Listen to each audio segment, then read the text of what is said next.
o futebol brasileiro vive uma de suas maiores crises de identidade da história. E o que aconteceu na Copa do Mundo de 2026 contra a Noruega não foi apenas uma eliminação dolorosa, mas um choque de realidade que deixou o planeta inteiro sem entender o que aconteceu com o país do futebol. Ser eliminado nas oitavas de final já é um golpe duríssimo para quem está acostumado a lutar pelo topo, mas a forma como essa queda aconteceu desenhou um cenário alarmante e humilhante que os torcedores jamais imaginaram presenciar. Pela primeira vez desde a Copa de 1966, quando o Brasil ainda jogava na Inglaterra da era Pelé e Garrincha, a seleção brasileira registrou a sua menor porcentagem de posse de bola em uma partida de Mundial. Ver a camisa amarela correndo atrás da bola, totalmente dominada por uma equipe europeia tática e fisicamente superior, escancarou uma decadência técnica e estratégica que vinha sendo desenhada há anos e agora explodiu de forma inevitável. O que se viu em campo foi um verdadeiro apagão tático, onde o meio-campo brasileiro simplesmente desapareceu e os atacantes ficaram completamente isolados,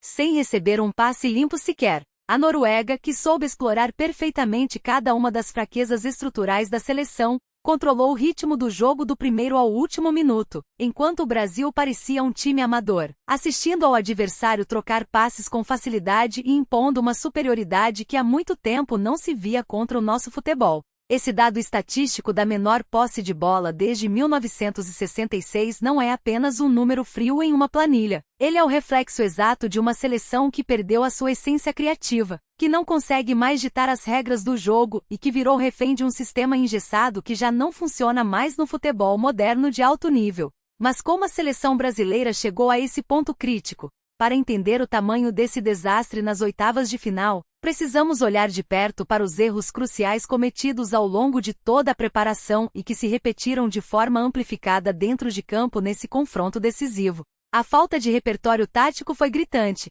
com um time que parecia não ter um plano B quando a marcação-pressão da Noruega bloqueou as principais saídas de bola. A transição da defesa para o ataque foi lenta, previsível e cheia de passes errados, o que facilitou o trabalho defensivo do adversário e gerou uma onda de desespero visível no semblante de cada jogador brasileiro. Quando você perde o controle do meio-campo e abdica de ter a bola nos pés, você entrega o destino do jogo nas mãos do rival, e foi exatamente isso que o Brasil fez, abrindo mão do seu maior patrimônio histórico, que sempre foi a criatividade e o domínio técnico através da posse de bola. Essa postura passiva acendeu um debate pesado e urgente sobre o futuro do futebol nacional e sobre a estrutura que comanda a seleção de cima a baixo. Torcedores, analistas e a imprensa mundial começaram a questionar se o Brasil ainda é capaz de produzir o futebol que o consagrou como o maior vencedor de todos os tempos ou se ficamos, definitivamente para trás em termos de evolução tática e preparação física. A eliminação precoce na Copa de 2026 funciona como um espelho incômodo, mostrando que o talento individual isolado já não é mais suficiente para vencer competições desse tamanho.